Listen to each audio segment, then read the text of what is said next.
All right, it's time to talk with our featured guest, Dr. Arti Jagirdar. Arti, how's it going? Great. How are you? I'm doing pretty good. Thanks for asking. If you can let our listeners know, where are you located?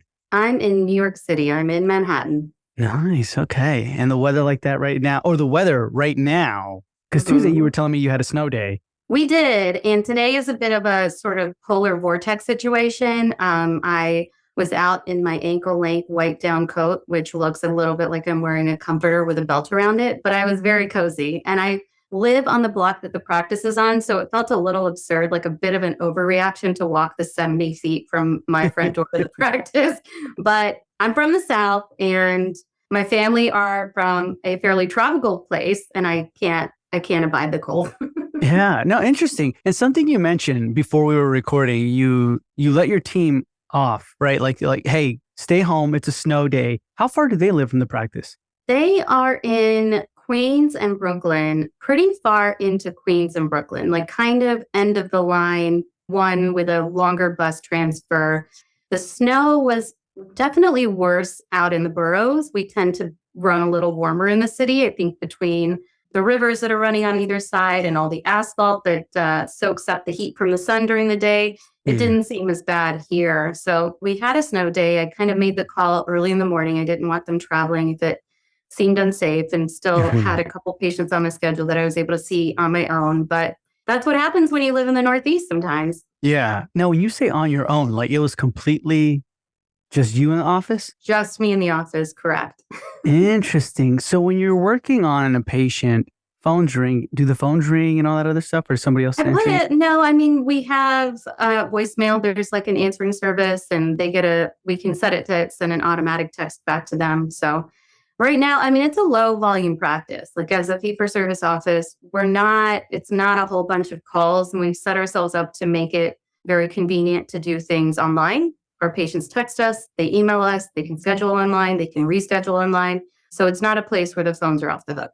Gotcha. Okay. So then tell us a little bit about your past, your present. How did you get to where you are today? When you had said this was a question that you always ask, I thought about it, and I would say that where I am now and who I am now is most informed by my own upbringing as the child of immigrants, as the child of entrepreneurs themselves. When I was in college, I always said I wanted to be a doctor. Then in high school, I realized dentistry was it for me. But at some point, I just met people, learned about ideas, and really grew to love art. And so I spent 2 years after college building a fine art portfolio to apply to art school. And I came back to dentistry happily. I really enjoy taking care of myself. I enjoy having a small business. Obviously, having financial security is very nice. But art is a kind of a way of life. So having had that past and that interest continues to inform everything I do today. The other couple things that I think have been very formative are becoming a mother. My kids are 5 and 7. I grew up in a small business. I wanted my kids to grow up seeing what that was about, seeing what it meant to be at the helm of caring for people, of caring for your employees who depend on you for your livelihood, for contributing to the well-being of a community. As dentists, we get to take care of people, and sort of like I want to raise the bar on what that can look like.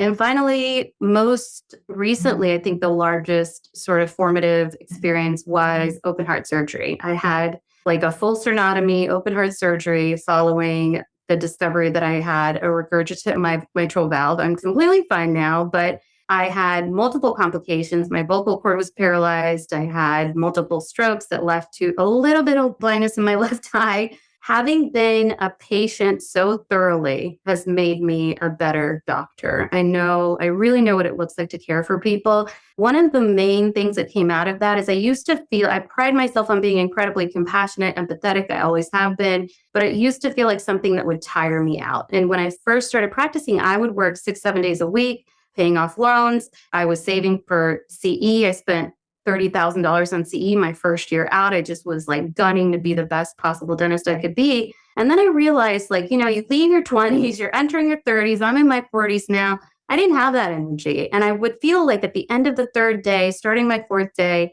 I wasn't able to treat people with as much patience, as much compassion as I could take pride in. And I really worked to make those days that I was in the office the most sort of efficient, I guess. Like I still could make what I made in Mhm. 5 days a week, working 3 days a week, becoming a more comprehensive treatment planner, things like that.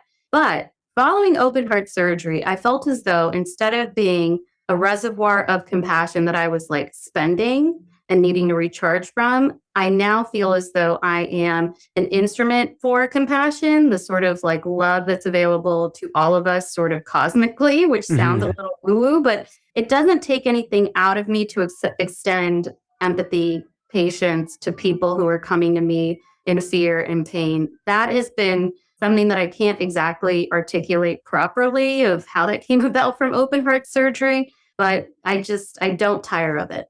That's new. Interesting. How long ago was that? That was in 20, we're coming up on 5 years. March 12th will be 5 years. Okay. So that was 2020, 2020. Okay. Oh, so like a little bit, well, a year before the shutdown and everything. Absolutely. And I think, one of the things that we had also talked about is what are things that have happened that you didn't plan or didn't go the way you wanted them to go. And I started the process of building my own practice in early 2020. I had engaged Rob Montgomery to create two legal entities, one for the practice, one for a nonprofit. I had been working with a real estate agent, Reed Risley, who just does like medical dental spaces, and we were narrowing down spaces. And then the pandemic happened. And I was kind of like, Mhm. this seems like an uphill climb. And the silver lining looking back on it, at that time, my kids were 1.5 and 3. And so to be there for those ages, and now they're in elementary school and they're out of the house longer. There's no diapers, there's no bottles, there's no sort of like the emotional complications of teenagehood. I can't say this is probably the best time I could lean into things. They don't need me as much. We're not into like the teenage trouble years. So Mhm. the work is to like build more systems, to have sort of like layers of management, other doctors in place that I can have more freedom to be with my family again. So it really was like good timing to take it easy and be back with them a little bit more when I think they'll need me to be more hands on. Yeah. Interesting. Okay. So if we can rewind a little bit, you said you decided to learn, actually, you said dentistry was it for you in high Mhm. school. And then you learned about ideas. What ideas? Art to me is about ideas. I only hang original art from artists on the walls, and it's more about like it's artists that I've met. They are friends of friends, or I meet them at an event, or I go to a gallery opening and meet a different artist. And I'm interested in that person and their vision and what they are saying, their commentary. It doesn't have as much to do with what the art looks like. I mean, I like aesthetically pleasing art, certainly. Like, I'm not going to hang anything scary up on the walls of a dental Mhm. practice.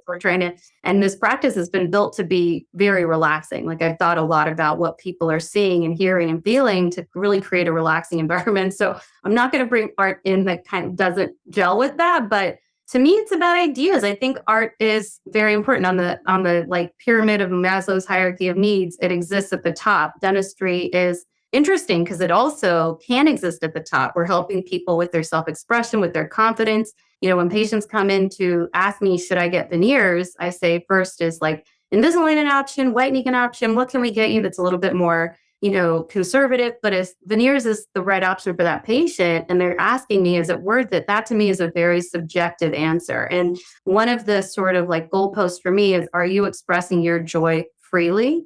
Because life is hard enough. Like if you want to Mhm. laugh, if you are smiling in a picture with your mom, with your kids, with friends, let it rip. Like express your joy. That's really important to me. And that exists at that self-actualization top of the pyramid. But what I love about dentistry is so much of what we do is like under basic needs. I think we'll always have a job. People have teeth. Yeah. And to be able to do that well, like really take care of people and get them to a healthy place is kind of what I'm foundational on. Is that part of your guys' like marketing message or mission statement? Are you expressing your joy freely? I am. I've changed through the months. We've been open 4 months now. So it's a Hmm. very, very new practice. And, under Instagram, it's like, what do you want to put in your bio? And people are like, oh, you got to put things in there that people are going to search for and whatever. And I'm just not, I don't know. I'm not winning the SEO game. I'm winning the word of mouth game. Mhm. So the Instagram bio right now is something like guided by wellness, curating a relaxing experience, which is very accurate of what we do. I talk about the oral microbiome. I talk about airway.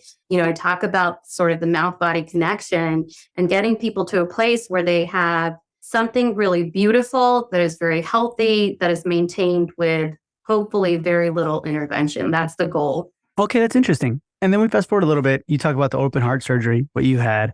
That led, now, was that at all anyway because of like high induced stress or anything like that? Or no, it was just. Not that I know of. I never had a heart murmur before. I went in for a physical when we were trying for our second child. I realized it had been 3 years between like, being pregnant, having the baby. The baby is a year old. I'm suddenly like, wait, I haven't seen my primary care physician. And when she listened to my heart, she was like, this is a very clear murmur. And as dentists, obviously, we know what that's supposed to sound like. Instead of a lub dub, it was a lub swoosh, a very clear swoosh. And a severe regurgitation, there was essentially a cord that had torn inside of my heart. I have 2 family members, a first cousin and her daughter, who have Marfan syndrome, which is thought to be, it's a connective tissue disorder. It definitely affects the heart. They always end up needing heart valve surgery. My cousins have. And I wonder if there's some sort of maybe like recessive, very minute expression of some of that genetics, but it's not well understood. And I've talked to like genetic counselors about it and whatever. But anyway, so I go in for this physical. We hear the murmur. She refers me for an echocardiogram. At that time, I knew I was pregnant. I had been like very, very early pregnant for my physical. Went into this echocardiogram, and I knew it couldn't be good news because my doctor called me twice at 8 a.m. the following morning. And they're normally like, your doctor will get in touch with you within the next week with your results. But if they call you on your cell phone twice at 8 a.m., it's not the best news. So I remember I was feeding my daughter breakfast. I missed the call and I went running to get my cell phone, and she immediately called me back. And she had told me, like, you really need to see. And I had told her, like, oh, now I know that I'm like 6 weeks pregnant or something. And she was like, you need to see a cardiologist before the end of the week. Again, it was a snowstorm and I was at home, like with my daughter. I kept her on the days when I wasn't working. And so I had to take her with me. I was told, like, I'm going to have open heart surgery. So I went through my entire second pregnancy knowing I would have to have this surgery, which is very scary. I think the one thing that I have not recovered from fully emotionally is saying goodbye to my kids potentially, because they were so little. My son was 8 months old. My daughter was 2. They were so young that they wouldn't remember me. And I wanted to make sure that I had imparted something that I would have wanted them to know and learn. And certainly, like, I can't imagine either of my children on their wedding day not having read something from me. Like, if they went into their adulthood thinking my mom knew she was going into this, she knew there was a chance she wouldn't wake up. She didn't leave anything for us. It was such a just like, that is torture. That is the worst kind of grief. And I still am not over that. The rest of it, I'm like over it. Like, shit happens and you're going to have to bleep that out. I think that with the emotional burden of going through this, the fear myself that I might die, it wasn't for me. Like, I have lived so much. I've backpacked through Asia for 8 months. I climbed Mount Kilimanjaro. I ran marathons. Like, I did so many things in my life, like anything that I set out to do. Met fascinating people, ate amazing meals. There's nothing that I left unsaid to anyone. Like, I was okay. I'm okay with my own mortality as an individual, but to bring children into this world and not be around to help guide them through it, that's a responsibility I take very seriously. So that was the hardest part of it that I'm still recovering from. Did you leave them like something or no? Or yeah. I wrote those notes. I had to write those letters. It was very grief-inducing. Interesting. Yeah, okay. And it helped me like be a better friend to people going through difficult things. Like, I can show up for people in a way that people showed up for me. I know what support looks like. So I think I'm a silver linings person. I'm always looking for like, here's what I got out of that I'm grateful for. And I'm grateful for the experience, like facing your own mortality, like in your 30s and being left for the most part fully intact is a very powerful lesson. And it's not a lesson you can really get without going through it. So I'm in a way, like, I wouldn't wish it to happen again, but I am grateful for it. And so is that what you kind of, I guess, like, not pull out, but like dig down deep? Because you said around the 3rd day or 4th day, you realized that you're like, okay, I'm lacking empathy or compassion here for the patients, right? Like, it's getting shorter. So I guess instead of saying, I'm only going to work 3 days, you continued, right? But now you have that, I guess, that reservoir of compassion that you said, right? I don't dig deep. It happens without effort now. It used to feel like it took effort, and now it's just our true nature as human beings is to care for one another. And that's just available to me with no effort. So that now happens to you. So if I were to ask you like, hey, I get that on the second day, I get that on a Tuesday, do I have to figure something? What would you recommend for someone like that on how to like, hey, produce more compassion this way? That's a great question. It's like I said, going through the experiences I've gone through, there's kind of no replacement for the teachable moments of such a difficult experience. So I haven't really thought about how somebody else might find it. I read a lot of philosophy books. I read a lot of self-development books. Some of the books that have been very impactful for me are Viktor Frankl's Man's Search for Meaning. I give it away all the time. Another book is Ernest Becker's Denial of Death. And I read that for the first time more than 20 years ago and continue to recommend it to people, reread it. A book I read almost every day. A friend of mine who's an actor gave me The Artist's Way. And again, it's about ideas, about a way of being. So I think figuring out the pulse on like your own authenticity, it won't come easily. I think getting in touch with pure human nature and what that means for you is kind of the work. For me, at the bottom of that is just love for people and gratitude for the opportunity to take care of them. So I would say that there's probably work to be done. I would recommend some books. One of the things about Viktor Frankl's Man's Search for Meaning that I come back to all the time is it's asking, people are asking, what is the meaning of life? And his answer in sort of like the too long didn't read version is life is asking you, what are you going to make it mean? So you get to decide. Yeah. How are you going to do that? Okay, interesting. So then that kind of leads me to, we fast forward a little bit more. And in here, you said you were working, right? While you were your first child. Then you had to, were you working as an associate? I was working as an associate. I took 6 months off. I took 8 months off, actually, in that position. This is a big group practice in Manhattan. And the owner of the practice is this really lovely man. However, he hadn't had so many female associates. And I think the one that was already there, her kids were a little older. And so, he brought me in his office and he was like, listen, I know that you're expecting the baby. I hope that you don't plan to take off more than 3 months. It's really not going to work. If you take off more than that, it's like a continuity of care issue. Your patients start to sort of like leave you and your practice and go to other doctors. And, I said to him, I was like, honestly, like motherhood is the most important job that I'll have as a human being. And if me leaving is disruptive to your business, I completely understand. Please move on. And if there's still a position for me, I'll be in touch when I'm ready. If not, I totally understand. You have to do what's right for your business. And he just kind of looked at me and like blinked a few times. And he was like, come back when you're ready. And because I was the most profitable associate in that practice.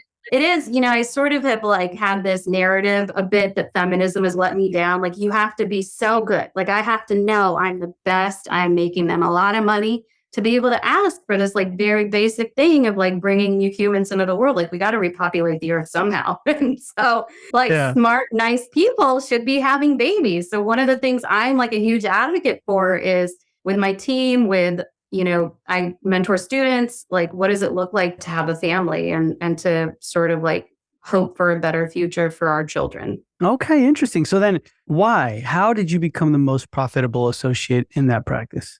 I went out of residency knowing I wanted to be the best dentist I could be. And I took, at that time, Frank Spear was one of the best. It was like him and Coyce. And I'm starting all of the Coyce. I signed up for the first 4 classes. I take my first Coyce class in September. So I've always leaned into like whatever the best CE is. And at that time, Frank Spear was a great series. I went out to Scottsdale, Arizona 5 times to complete their hands-on courses in the first 2 years, basically out of residency. So it wasn't that I was doing full mouth rehabilitation off the bat. It's like I can talk about why a night guard would be beneficial, at a time when maybe other dentists have talked about it. I'm talking to them about how it's designed, how we are getting the muscles to just sort of disengage, why, the cracking is happening of the molars, and people start to understand and they start to believe in what we're able to offer as comprehensive dentists. It can look as simple as like knowing why my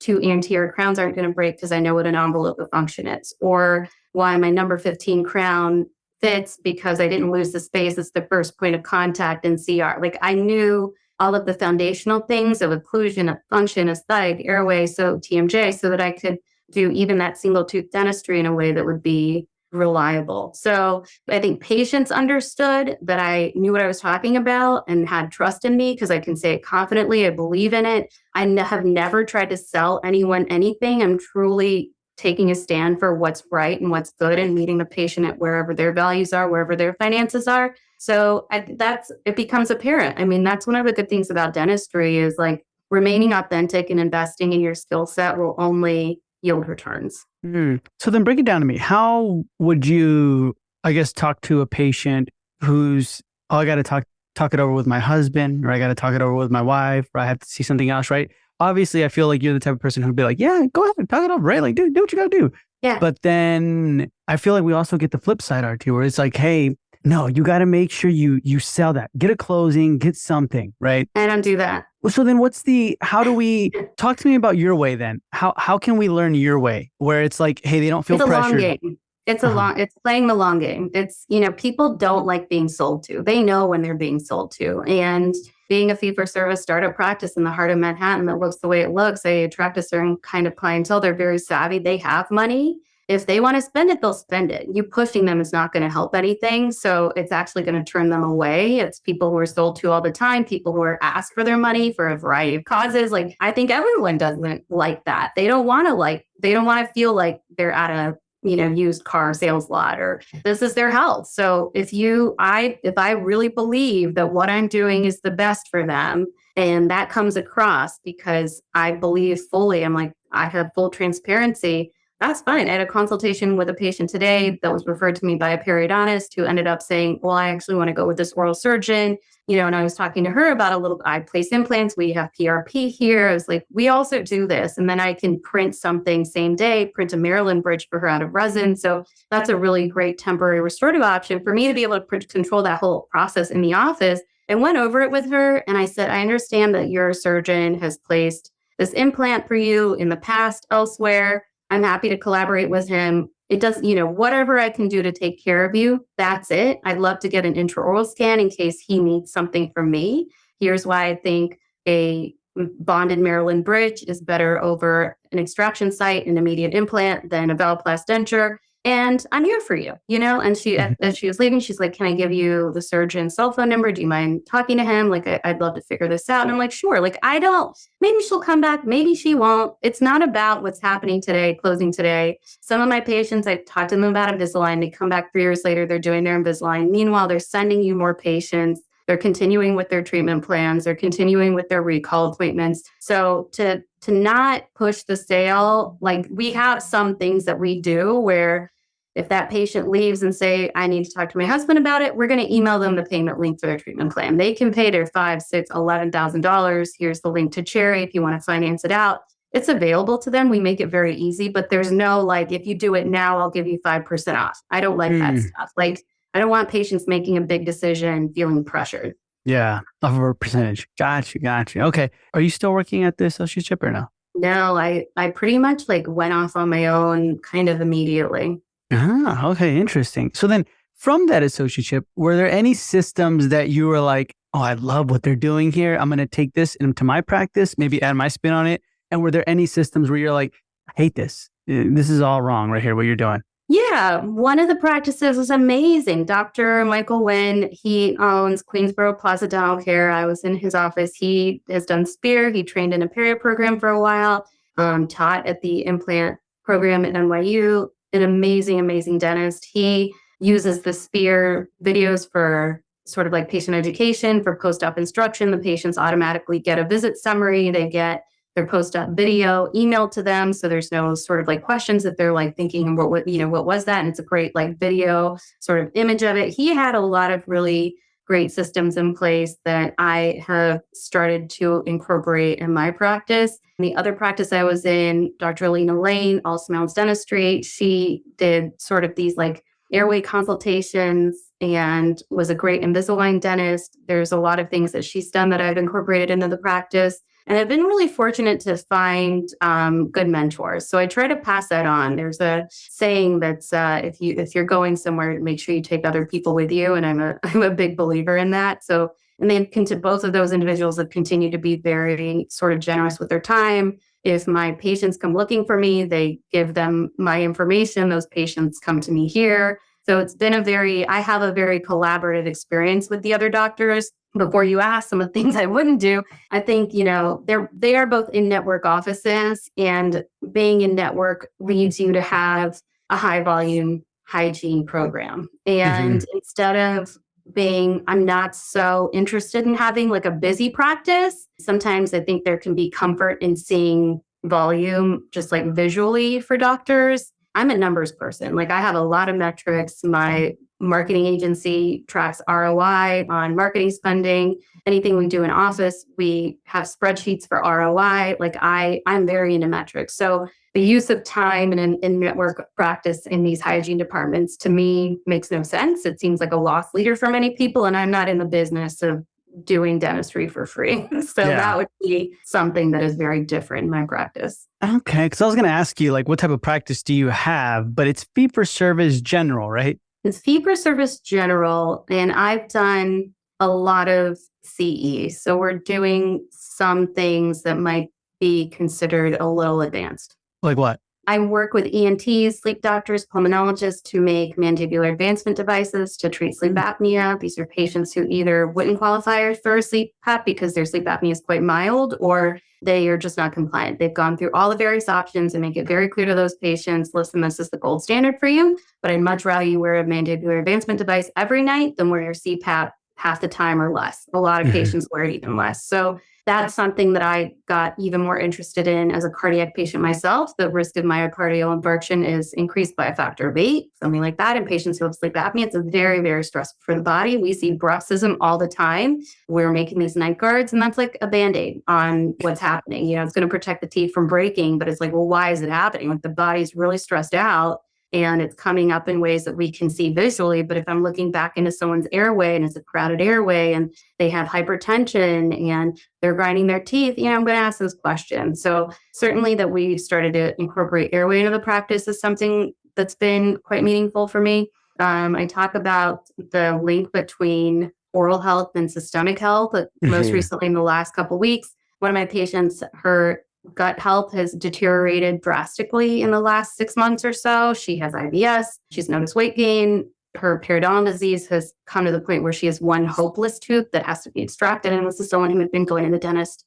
every 4 months, 3 months, 4 months, quite religiously. So, she had no idea that there was a link between periodontal disease and gut issues. Another patient has rheumatoid arthritis, was overdue for her cleaning by quite a bit, had some like deeper probing depths, bleeding gums. What the inside of your mouth looks like can be what your gut looks like. It's the same tube. So a lot of people come in and they've been going to dentists every 6 months and they're like, no one ever told me this. And just today we delivered perio trays for a patient who had juvenile periodontitis, and we're maintaining 6 millimeter probing depths. And I'm talking to this patient about how we get hydrogen peroxide at the bottom of these probing depths, and it kills the bad bacteria and promotes more of the good bacteria to grow. So it's like 15 minutes when you're in the shower, when you're getting ready, wear these trays every morning, and let's try and maintain things. So these are all things and there's a lot more that we do that's a little bit sort of more than maybe like a normal general dental practice. I myself like surgery.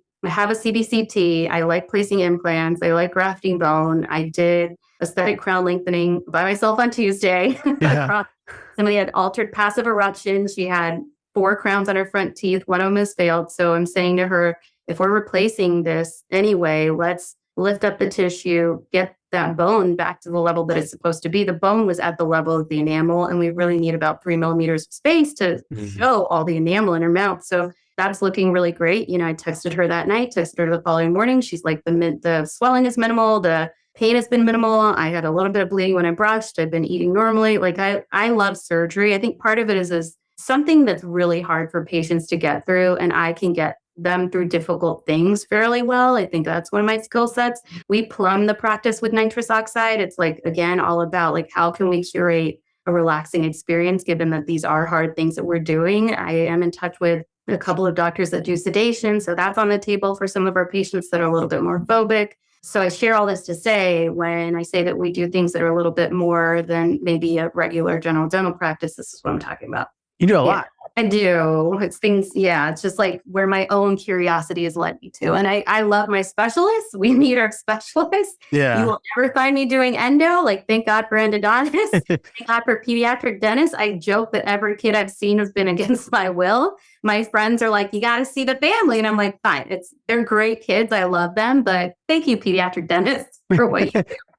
Thanks for what you guys do. Thank you. I know. Interesting. So then it's very specific, some of the procedures. So let me ask, what does your marketing and advertising look like? Like, what are you doing and how are these patients finding you besides referrals? Yeah, nothing. Absolutely nothing right now. We're going to start doing more. Having been a dentist in the city for over a decade, I had a following and I'm very plugged into my community. I volunteer a lot. I am very involved at our preschool and at our ongoing K through 12 school. So I know a lot of parents. They've become my good friends in the ways in which I've supported other people's small businesses. They've supported mine. I had an open house for all my family and friends early on. I hired a bartender and a doorman and a coat check girl. And we bought like cases of Voo champagne and we just made it nice. And it was like, here's what's going on here. I don't expect anyone to change their existing dentist, but some people did. Other people referred other patients to me. So it's been word of mouth. We do make an effort to collect Google reviews. I think as of today, we have 51 5-star reviews. So we're making that effort. And I'll keep like, people don't know unless you make an effort to put yourself out there. So what that looks like for me is someone makes a recommendation. They're going to say, what does their Instagram look like? What are their reviews like? What is their website like? Like all that needs to be in order. What I'm working on now is like more of like thought leadership, where we have talking on a podcast is, I know that we met because Ruben of Darkhorse sort of set you my way, but kind of getting out there more and talking about some of these ideas that I have, mentoring students. If somebody needs a quote in a magazine about dentistry, like going about being that person that talks about that. So becoming a quote thought leader, it puts you in a certain like strata of like, okay, you're a fee for service doctor. You do these things that other dentists don't do. Who are you to say that this is necessary? You kind of have to build a case for yourself. So right now the work is we've been sort of word of mouth. Another open house event I had was with all of my professional network, doctors, dentists, specialists. That was, I think, like 70-ish people. And a lot of my best referrals have been from other doctors and endodontists that I've become very good friends with, who, when she has a patient that's unattached to a general dentist, always sends that patient my way. They become my comprehensive patients and stay on. The periodontist that referred a patient on to me who is now going to go elsewhere. Again, another unattached patient. So and like my orthodontist friends, their patients will wander in off the street or another referral and they need dental clearance. We've created now these like gift baskets and referral pads. We're starting like a ground marketing campaign, introducing ourselves to the buildings next to us, the businesses in those buildings, doctors in the area with a referral pad for surgical clearance. So orthopedic doctors, cardiovascular doctors, anybody that we can think of, like those patients need clearance. Here's a really easy way for you to get them to us. We'll make it affordable. And those patients are going to need ongoing care. So those are some of the ideas that we've had moving forward. But up until now, and we've broken even since month one, it's been word of mouth. Yeah. And word of mouth is great. I was telling my patient this morning that patients who find me randomly are, while wonderful, are kind of like, what's going on here? Like, no one does this stuff. A practice doesn't look like this. And I'm like, the vibe's the vibe, So like when someone finds you through word of mouth, it's like, they get the vibe. Yeah. So it's the cheapest form of marketing and it's the most powerful form of marketing. So we'll ask patients, like, tell your friends. And I kind of don't have to say it. Like, we make it memorable enough that they tell people. I've always like given my cell phone number to patients on surgical post-ops. It's typed out at the bottom of the page. Here's my cell phone number. Literally every single patient has the ability to text me at any time. I spent the Super Bowl taking care of a patient with dry socket, like my longtime patient. And luckily I don't care about football, so it's fine. And I live on this block. I walked over in my sweatpants. It was great. Yeah. Interesting. But the level of service, like, that gives me peace of mind. Like, that's what makes me feel like I did a good job. And it's not for everyone. Not everyone wants a fee for service practice. They don't want to handhold this way. They don't want to be, getting text messages at 10 p.m. To me, I like doing that. I like knowing someone's been taken care of to that degree. So would you say for anyone who wants to, because I've heard this where they're like, hey, accept insurance at the beginning and then drop it so you can be fee for service. But for people who do want to be fee for service from the get-go, would you say it takes this type of level of compassion and commitment where it's like 24 hours, but whenever kind of thing, you got to be on and you got to be compassionate about it? I mean, I have excellent personal boundaries, I will say. Right now, we work 3.5 days a week.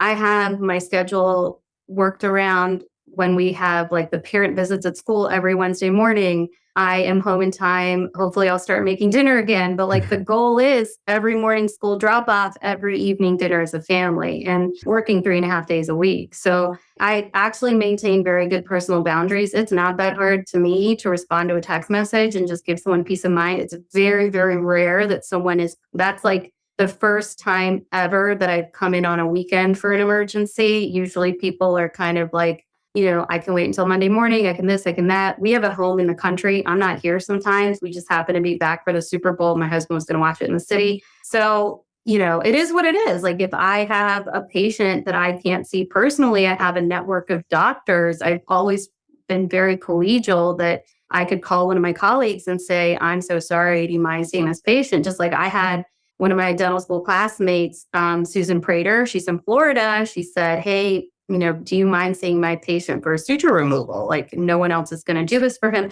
So having that collegial relationship has been helpful to sort of like not have to be on 24/7.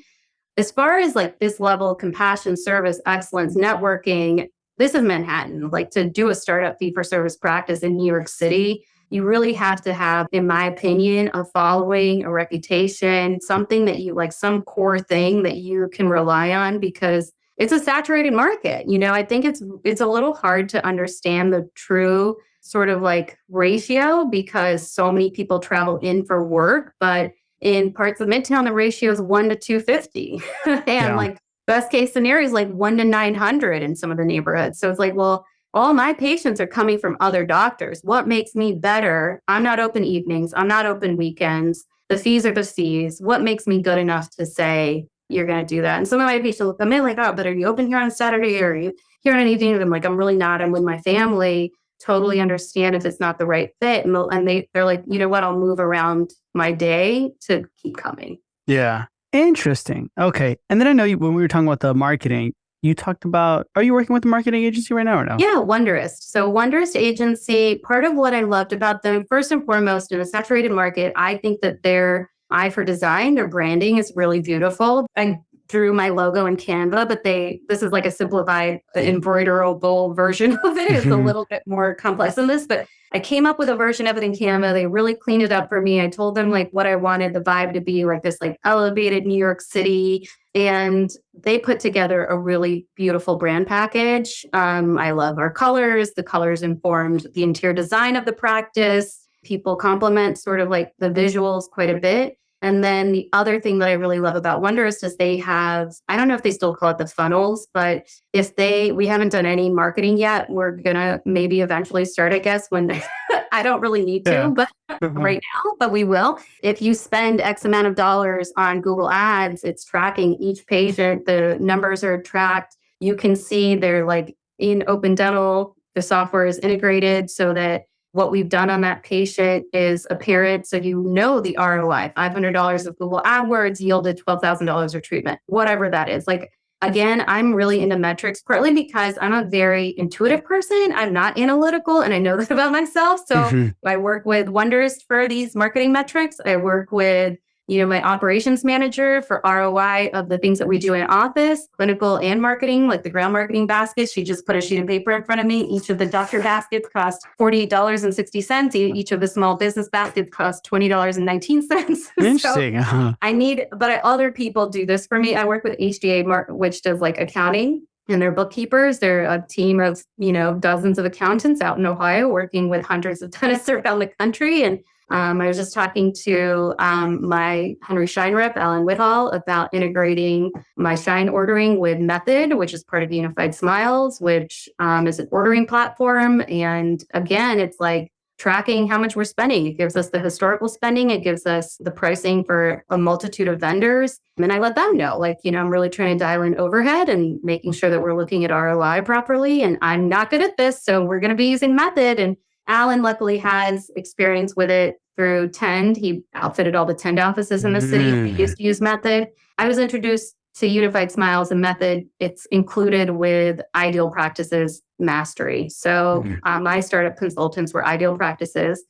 I met them through Rob Montgomery, my attorney. So again, when I had introduced myself to him, it's the first thing you have to do. You have to come up with your legal entity, because your legal entity is going to sign your lease, and then you can do everything else. So I sent him, Rob, the agreement with Breakaway. And I'm a big believer in paying for advice. If you can pay someone for their expertise and their brain, you're just multiplying your own talents, your own knowledge. So I've had executive coaches. I have weekly therapy. I am always paying other people for their help, for their advice, for their support. So I had said to Rob, here's the Breakaway agreement. I never signed a contract ever without an attorney looking at it, including my first job right out of dental school. It's one of the things I tell every dentist that's graduating. I know it's hard. We all don't have a lot of money. Wait tables, do whatever you have to do, but pay a lawyer to look at that contract. Yeah. You can make some really expensive, life-altering mistakes signing a bad contract. So I send Rob this very simple thing. I'm like, I'm sure there are no notes. It's a single page, but I'm never going to sign anything without someone looking at it. So he had said, Arti, having spoken with you, I think you should talk to Ideal Practices. They have all their doctors choose a vision of how they want to give back. All of their doctors pick some way to give back. And because that was something that I was already doing, he's like, I think they're going to speak your language more. And they did. And I think Scott Loon is a genius. Breakaway is a genius. That Ideal Practices already had built in this language of what it means to have an impact and to give back meaningfully. Made me decide to work with them. My consultant there is Elizabeth Muldrig. She's great. We're like besties. We're going to be in Charleston first week in March. So I'm going to see them all soon for our Mastery Summit. And we're on our little Facebook group. And, some of the Facebook groups can be a little bit toxic. And I've talked to Ruben about this. It's like the people that are on there who have time to post, some of them obviously are so generous with their time. They're so amazing. Best case scenario, oftentimes with some of the comments are, it's one person who's done it one time. And this is something Jamie Amos, who is behind Ideal Practices, he used to be there, would say, you don't really want advice from the peanut gallery. You want advice from the person who's done it 500 times, 800 times, 2,000 times. Like, let's talk to the person who's done it a bunch and knows how to do it well. So that's sort of my MO. I'm not asking so many individuals for advice. I pay people for really great advice. Yeah, that's good. I like that. So then with the companies you mentioned, what's been some of the best companies you've worked with and some of the ones that didn't work with you well, or they were just the worst companies to you? That's a good question. And we did talk about this because I asked you, what do your listeners want to hear? Like, what is meaningful for them to hear about? And I know that's something that people want to hear. I don't have a great answer for what companies didn't work for me. I think part of why is Ideal Practices has vetted companies. So they're giving me 3 IT companies. I'm talking to all 3 IT companies. And I have now a personal relationship. Like Ruben and I have a call every month or two where we just chit chat and I'm asking him about business. Like he has a huge business. So Darkhorse is quite a machine and he's read a lot of management books and we text and like I sent him my sweatshirts and he sent me their water bottles. And I've become friendly with Laura and Mally and Michael who are at Wonderist. And again, like have a texting relationship. I'm meeting them in Charleston. They're going to be there at our Mastery Summit. And we're going to go and have some rooftop drinks before we see everyone else. And so I really can't say that there was a vendor that I did not like. Ideal set me up with great people. I got to pick the best of great people. They help manage the relationships to make sure the relationships are successful. And I really only work with people that I end up having kind of this personal connection with. So having said all that, you asked me who I worked with. I started with Rob Montgomery for my all my like dental legal work. I worked with Reed Risley, who's part of like Practice Real Estate Group, and he helped me find my space, made sure the letter of intent was keyed in so we're not wasting a ton of money. New York City landlords being what they are, still spent $20,000 negotiating the lease. So, and again, like one day, $20,000 won't be a lot, but when you're building a business, it is a lot of money. My bank was Citizens. At that time, Ideal Practices had just closed a loan with Citizens Bank, and they don't have a healthcare product anymore, but I talked to Bank of America, Wells Fargo, talked to a few other people. I think now Huntington's was really great to talk to as well. Danny Camerasano has left Huntington's and is now, I think it's called Provide. And I've set up a few of my colleagues with Provide. They're willing to lend $1 million or more, often to existing practices. So there are better products out there, unfortunately, than like Bank of America and stuff. Like Bank of America wants to give you $500,000 if you're in the heart of Manhattan or you're out in Kentucky. It doesn't matter. Like a dental practice is supposed to cost X amount of dollars, and that's it. I ended up borrowing $750,000. Luckily, Ideal had just closed a loan with Citizens. They were kind of like, let's repackage this for a new doctor, has experience, has some like liquid assets saved. I've been a dentist for 15 years now. So I was a good candidate for that kind of borrowing.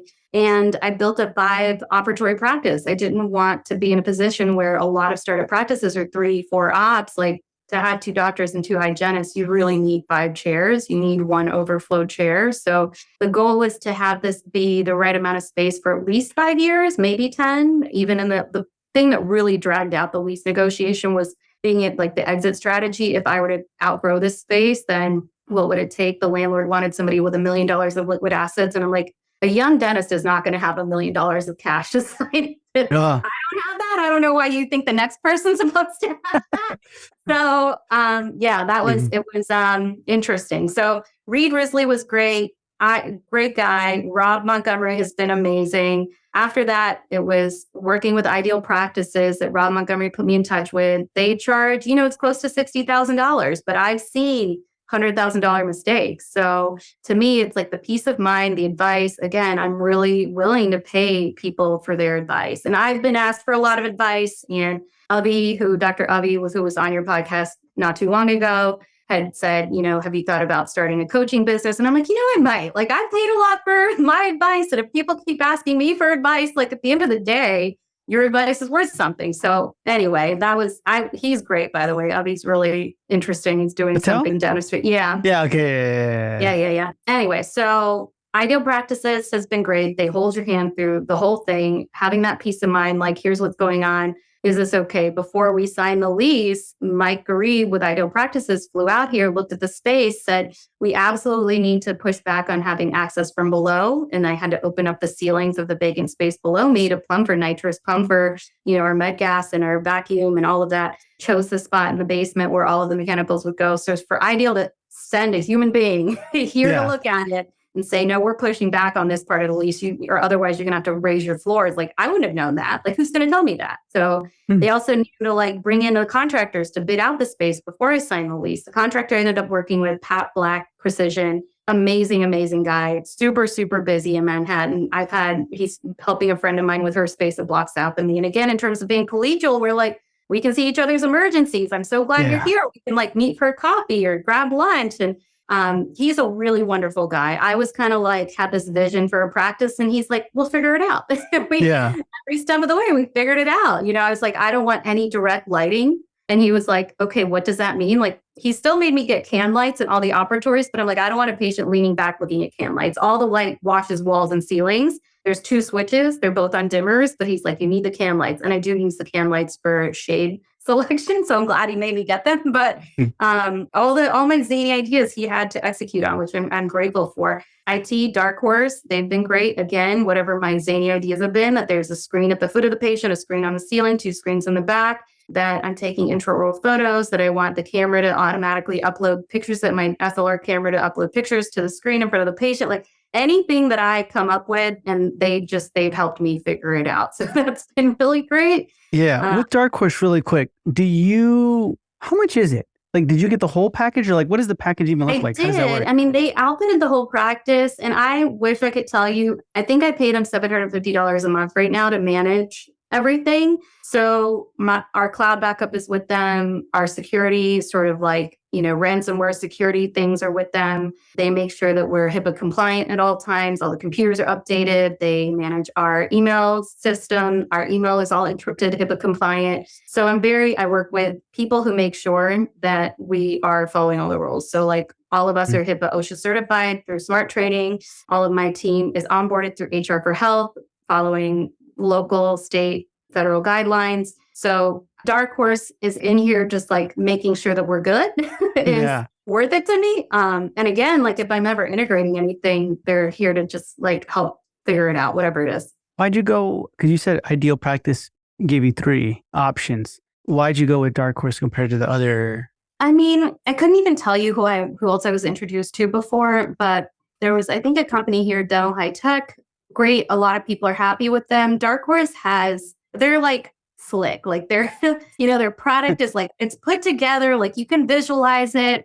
There's a process in place. You talk to this person, they pass you on to this person. Like I like systems. I like visuals. I like organization. I actually don't know how I met Ruben. It might have been through Instagram. Like I tagged them and he commented and I was like, by the way, who is this? And it's like the actual CEO of the company. It's obviously like that's often what it is. But the deciding factor for you was mainly that you were able to talk to the CEO or? No, I met Ruben way after they had even like come in. So that ends up being, for some reason, the way that things work out for me. I don't even know how I became close to Laura, but Laura also introduced me to the founder of Cocoa Floss, Crystal, who is amazing. So Crystal, stopped by the practice when she was visiting New York City with her family, like her kids and husband came over to the practice before we were open, very much still a construction site. I told Pat, like, this person who's like the founder of Cocoa Floss, which I know you don't know what it is, but it's like a big deal to me. It's going to come visit. Can we just like clean it up? And I mean, when I say it was a construction site, it was a mess and they just made it all like perfectly presentable, even though there's like walls that need to be finished. Yeah. So Laura had introduced me to her. Again, I don't know how I connected with Laura so much, but I feel like these are people who have sort of a similar energy to me and I enjoy talking. Mm-hmm. Nice. Okay. So then one of the last questions I wanted to ask you is, throughout this whole process, I guess from the moment you decided to open your practice to right now, what's been some of your biggest struggles or fails or pitfalls? Oh, so many. That's a great question. Negotiating the lease was difficult. I did get to know my landlord personally and also have a texting relationship with him. And that really helped sort of solve some of the future pitfalls that could have happened. I think a big piece of advice would be get straight to the decision maker ASAP, make yourself likable, but really hold your ground. The other piece of advice is I talked to an IP attorney before I settled on my name. And he had said to me, Flatiron Dental is a generic term. Flatiron geographic, dental descriptive for what you do. You can't trademark it. Other people can use a very similar name. You can't stop them. And I'm like, I don't care. People come here to see me. But I've been waging now this trademark battle for a while. Another practice opened with a very similar name, sent me a cease and desist. I called their practice to say, let's have a conversation. Like, clearly something's happening. Maybe your patients are getting confused. If there's something that I can put into my messaging, onto my Google page or your Google, like, let's talk about it. And the doctor did not come to the phone, told the receptionist to talk to his attorney. And I was like, okay, I just, coming from the South, like, Georgian dentists are old school. Like those connections run deep. And New York City is kind of a different place. So that's fine. I have an amazing IP attorney, Jacqueline Einen. We had to fight this claim for a trademark with the U.S. Patent Office. Then they threatened civil litigation. So my litigator is Laura. Yeah. So Offit Kerman is this, and she like teaches IP at Fordham Law. She's the head of her IP program. So again, if I have a fight to fight, I'm going to hire the biggest guns and ask the best out there for their advice. So it's come back up. They've, filed for a supplemental trademark. In 5 years, they can elect to a principal trademark. And I will have to, again, make a case for why that shouldn't be allowed. From my perspective, I had this name first. They opened first. I had a lot of delays in starting construction. The building got renovated, going through change of use with the landlord. I'm not threatened. I have this sort of abundance mindset, I think. But a lot of people are coming from scarcity and from fear. And so the door on sort of a collaborative conversation with that group of people has closed for me. I think there was a lot of sort of bullying tactics of sending those certified letters to my associate job, a lawyer calling my associate practice, telling the office manager there's litigation against me. I need to come to the phone. And luckily that practice knew I was opening a practice, were very supportive, didn't think that I was a terrible person, but it could have gone a very different way. So Yeah. Again, you cannot have enough legal advice, I think. Right? Don't try to do these things yourself and hire good people. They hired someone that did not know what they were doing, which is also extremely costly. Sometimes people who don't know what they're doing can cost you a lot of money because you have to keep responding to them. Even though at the end of the day, they lost, they're going to lose again. It's like such a futile battle. So that's been some of the pitfalls in the practice. Like I've had an executive coach for many years, and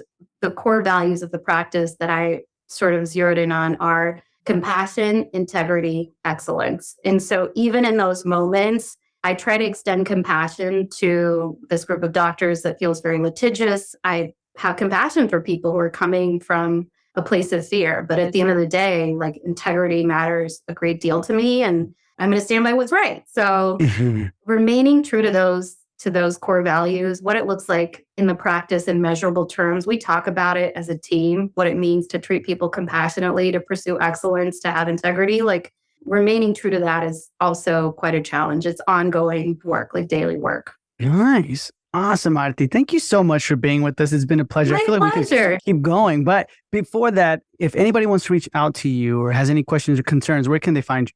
I am probably the easiest found on Instagram. Flatiron Dental is the handle, and I check my messages. I'm happy to talk to anyone before I start my coaching business. After that, we don't know. Yeah. No, but awesome. So that's going to be in the show notes below. So look for her name and then go to the show notes below and check out those links. And Arti, thank you so much for being with us. It's been a pleasure. My pleasure. Thank you, Michael.